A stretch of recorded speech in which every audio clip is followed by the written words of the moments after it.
নমস্কার বন্ধুরা, আমি সুমনা চলে এসেছি আজকে আমার রেসিপি ঝুলি থেকে একটা রেসিপি নিয়ে। আশা করি আপনারা সকলে ভালো আছেন, সুস্থ আছেন। আজকে আমি আপনাদেরকে দেখাবো আলুর দম।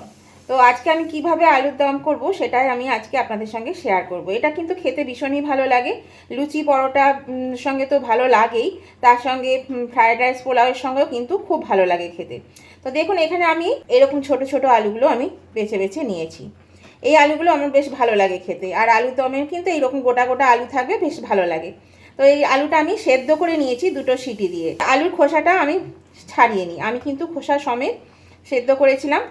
আর 1 চামচ মতো নুনও দিয়েছিলাম। একটু নুন দিয়ে সিদ্ধ করে নেবেন। তাহলে আগে চলুন আলুর খোসাগুলো ছাড়িয়ে নিই। এই দেখুন বন্ধুরা, আমার আলুগুলো কিন্তু ছাড়ানো হয়ে গেছে। আর এই আলুর দমটার জন্যে আমার কিছু মশলা লাগবে। তার জন্য এখানে নিয়েছি আমি কাজু বাদাম, মোটামুটি এখানে 20-25টা কাজু বাদাম আমি জলে ভিজিয়ে রেখে দিয়েছি। এখানে নিয়েছি 2 চা চামচ চার মগজ, আর এখানে 1 টেবিল স্পুন পোস্ত, সব কটা আমি জলে ভিজিয়ে দিয়েছি। আর নিয়েছি দুটো টমেটোকে আমি সিদ্ধ করে নিয়েছি, খোসাটা ছাড়িয়ে নেব। আর এখানে ঝাল অনুযায়ী 3টে কাঁচা লঙ্কা, বেশ বড় বড়, সেই জন্য 3টে নিয়েছি। আপনারা আপনাদের পছন্দ মতন ঝাল দেবেন, আমরা খুব বেশি ঝাল খাই না। আর চাইলে শুকনো লঙ্কা গুঁড়োও দিতে পারেন, তো আমরা শুকনো লঙ্কা খাই না জানেন, ফোড়ন ছাড়া। আর এখানে নিয়েছি ধনে পাতা, কিছুটা পরিমাণ ধনে পাতা। আমি এই 3টে একসঙ্গে নেব, 4 মগজ পোস্ত আর কাজু বাদাম একসঙ্গে বাটবো, আর টমেটো ধনে পাতা লঙ্কা একসঙ্গে বাটবো। তাহলে চলুন আগে আমি বেটে নিই, তারপরে সরাসরি চলে আসবো রান্নায়। আমি চলে এসেছি সরাসরি রান্নায়। এখানে দেখুন তেল দিয়ে দিয়েছি, তেলটা বেশ গরম হয়ে গেছে। তেলের মধ্যে দিয়ে দিলাম 1/2 চামচ নুন, আর দিয়ে দিচ্ছি সামান্য একটু হলুদ। বেশি হলুদ আমি কিন্তু এখানে দেবো না, একদম কম হলুদ দেব। আর আপনারা চাইলে হলুদটা না দিলেও মানে চলবে, কিন্তু পারবেন না দিলেও হবে। তো এবার আমি এই যে ছাড়িয়ে রেখেছি আলুগুলো আমি আস্তে আস্তে এর মধ্যে দিয়ে দিচ্ছি। আলুগুলো দিয়ে আমি আলুটা আগে ভেজে নেব, আলুটা ভেজে তুলে নেব। আর নুন কিন্তু বুঝে দিতে হবে, আমার সেদ্ধর সময়ও দেওয়া ছিল, আবার এখনও দিলাম, বাকিটুকু রান্নার সময় দেবো, সেই বুঝে বুঝে নুনটা দিতে হবে। এবার আমি ভালো করে আলুটা বেশ একটু লালচে লালচে করে ভেজে নিই। এই বন্ধুরা, আলুগুলো কিন্তু ভাজা হয়ে গেছে, এর থেকে বেশি ভাজার প্রয়োজন নেই। এরকম গোটা গোটা আলুর দম করে খাবেন এইভাবে, দেখুন খেতে কিন্তু দারুণ লাগে। মানে নিরামিষ হবে আজকে কিন্তু রান্নাটা, আর খেতেও অসাধারণ হয়। লুচি পরোটা, তারপরে রুটি, ফ্রাইড রাইস পোলাও সবের সঙ্গে কিন্তু এটা জমে যায়, খেতে খুব ভালো লাগে। তো এভাবে আমার ভাজা হয়ে গেছে আলুটা, আমি এবার এটা দেখুন তুলে নিচ্ছি। একটু তেলটা ছেঁকে ছেঁকে কিন্তু তুলে নিতে হবে। আমি ওই আলু ভাজা তেলের মধ্যে দিয়ে দিচ্ছি এখানে গরম মশলা, গোটা গরম মশলাকে থেতো করে নিয়েছি। 4টে এলাচ, একটা বড় এলাচ, আর 4টে ছোট এলাচ, সামান্য সামান্য দারচিনি 1 ইঞ্চি মতো, আর দিয়েছি গোলমরিচ 7-8টা, আর লবঙ্গ। দেখুন এগুলোকে ফাটিয়ে আমি দিয়ে দিলাম। এবার আমি এর মধ্যে দিয়ে দিচ্ছি, যেহেতু নিরামিষ রান্না একটু তো মিষ্টি দিতেই হবে, সেই জন্য এখানে আমি 2 চামচ মতন চিনি দিয়ে দিলাম। এই চিনিটা দিলে কি হবে, তেলের মধ্যে কালারটাও খুব সুন্দর হবে, আর খেতেও টেস্টি হবে, সেই জন্য চিনিটা দিয়ে আমি আগে এটা গলিয়ে নিই। দেখুন বন্ধুরা, চিনিটা বেশ সুন্দর গলে গেছে। এবার আমি এখানে দিয়ে দিচ্ছি 1 চামচ আদা বাটা, খুব বেশি দেবো না, 4 চামচে 1 চামচ আদা বাটা আমি এখানে দিয়ে দিলাম। আদাটা দিয়ে আমি এটা ভালো করে নেড়ে চেড়ে দিচ্ছি। আঁচটা কিন্তু একদম কমিয়ে দিয়েছি বন্ধুরা, এই সময় আঁচটা একবারে কমিয়ে দিয়েছি। আর দিয়ে দিচ্ছি এখানে 1 চামচ কাশ্মীরি লঙ্কা গুঁড়ো, কালারটা ভালো হওয়ার জন্য। এবার আমি যে টমেটো আর ধনে পাতাটা বেটেছিলাম, সেই টমেটো আর ধনে পাতাটা এখানে দিয়ে দিলাম। এবার দিয়ে দেব 1 চামচ জিরে গুঁড়ো, আর দিয়ে দিচ্ছি 1 চামচ ধনে গুঁড়ো। এটা দিয়ে আমি এবার কষিয়ে নেব। এরকম বন্ধুরা, টমেটো আর ধনে পাতাটা বেশ ভালো কষানো হয়ে গেছে, একটু তেল ছাড়তে শুরু করেছে। এইবার আমি কাজু, 4 মগজ আর পোস্ত বাটাটা দিয়ে দিলাম এর মধ্যে। এটা দিয়ে এবার আমি একটু ভালো করে আবার কষিয়ে নিতে থাকবো। আর এখন কিন্তু আঁচটাকে আমি কমিয়ে দিয়েছি, কারণ কাজু কিশমিশ এগুলো, সরি কিশমিশ না, কারণ কাজু আর পোস্ত 4 মগজ এগুলো কিন্তু কড়াতে লেগে যাবে, সেই জন্যে আঁচটা আমি কমিয়ে দিয়েছি। তো এবার আমি এটা ভালো করে আগে কষিয়ে নিই। বন্ধুরা, আমার একটা জিনিস দিতে ভুলে গেছি। আসলে শরীরটা ভালো নেই, সেই জন্য খুব ভুল হয়ে যাচ্ছে আমার রান্নাতে। সব কিছু ঘরে বলুন আর এই রেসিপি করতেই বলুন। এখানে আমি ফোড়নে তেজপাতা, শুকনো লঙ্কা আর জিরেটা দিতে ভুলে গেছিলাম। তো আমরা ডালে এইভাবে অনেক সময় ফোড়ন দিয়ে থাকি, আমিও এখন এইভাবে ফোড়নটা দিয়ে দিলাম। আপনারা কিন্তু যখন ভাজবেন, গরম মশলা দেবেন, তখনই কিন্তু ফোড়নটা দিয়ে দেবেন। আর এই ভুলের জন্য প্লিজ আমাকে একটু ক্ষমা করে দেবেন। আসলে শরীরটা ভালো যাচ্ছে না, অনেক দিন থেকেই ভুগছি, যার জন্যে মেজাজ টেজাজও ঠিক নেই, মন মেজাজ একদমই ভালো নেই, ভালো লাগছে না।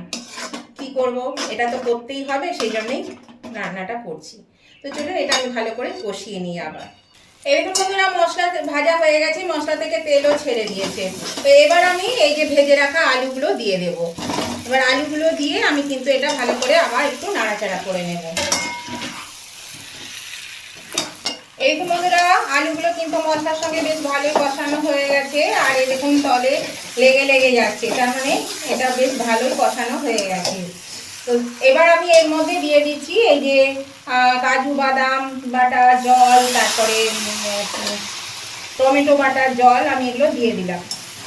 টমেটোর জলটা দিলাম, ধনেপাতা টমেটো, কাজুর জলটাও আমি দেবো।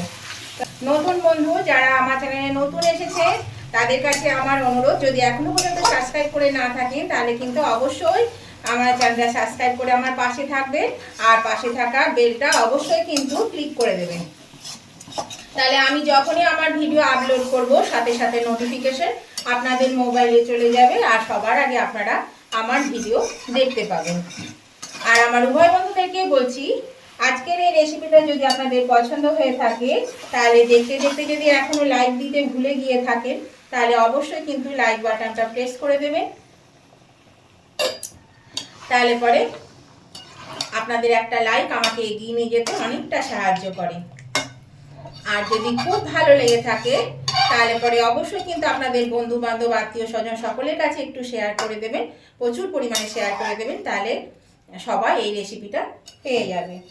আর আজকের রেসিপিটা আপনাদের কেমন লেগেছে সেটা জানাতে কমেন্ট করতে কিন্তু একদম ভুলবেন না। অবশ্যই কমেন্ট করে জানিয়ে দেবেন আজকের এই রেসিপিটা আপনাদের কেমন লাগলো। আপনাদের মিষ্টি মিষ্টি কমেন্টগুলো পড়তেও ভালো লাগে, আর আপনাদের একটা কমেন্ট আমাকে পরবর্তী রেসিপি বানাতে অনেকটাই কিন্তু উৎসাহিত করে। সেই জন্য অবশ্যই কিন্তু উভয় বন্ধুরা লাইক শেয়ার কমেন্ট করতে একদম ভুলবেন না। আমি এখানে দুটো রকমের বাটা জল দিয়ে দিলাম, তার সঙ্গে একটু গরম জল দিয়ে দিচ্ছি। এটা কিন্তু বেশি ঝোল ঝোল হবে না, বেশ একটু গা মাখা করবো, সেই জন্য পরিমাণ মতন জলটা দিয়ে দিলাম। এবার আমি এটা ভালো করে একটু নেড়ে চেড়ে দিলাম। নেড়ে চেড়ে দিয়ে আমি এটা একটু ঢাকা দিয়ে মিনিট 5-7 মতন ঢাকা দিয়ে রেখে দেব। আর তার আগে কিন্তু এখানে বাকি নুনটুকু দিতে হবে। আমি পুরো নুন দিইনি, সেই জন্য নুনটা আর একটু দিতে হবে। আর আমি নুন দেব না। এবার রান্নাটা হোক, তারপর আমি আবার ফিরে আসছি। এরকম বন্ধুরা আমি ঢাকাটা খুলে দিলাম, এটা কিন্তু হয়ে গেছে।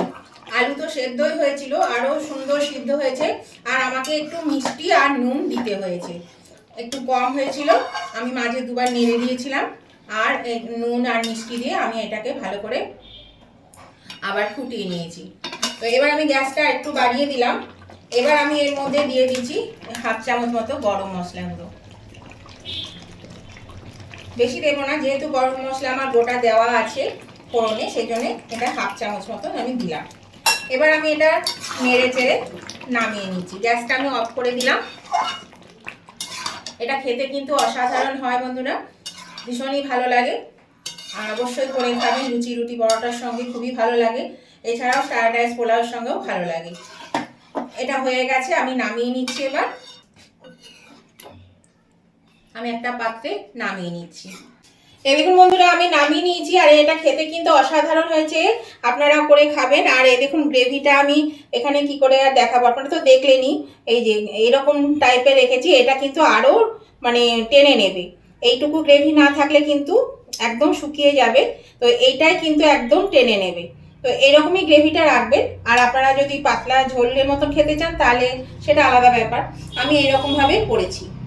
তো আজকের রেসিপিটা আপনাদের ভালো লেগে থাকলে নতুন বন্ধুরা অবশ্যই আমার চ্যানেলটা সাবস্ক্রাইব করে আমার পাশে থাকবেন, আর পাশে থাকা বেলটা অবশ্যই ক্লিক করে দেবেন। আর উভয় বন্ধুরা কিন্তু লাইক শেয়ার কমেন্ট করতে একদম ভুলবেন না। অবশ্যই লাইক শেয়ার কমেন্ট করে আমার পাশে থাকবেন, আমাকে এগিয়ে নিয়ে যেতে একটু সাহায্য করবেন। আজকের মতন ভিডিওটা আমি এখানেই শেষ করলাম। আবার আমি নতুন ধরনের ভিডিও নিয়ে চলে আসবো। ততদিন আপনারা ভালো থাকুন, সুস্থ থাকুন। Tata, bye bye.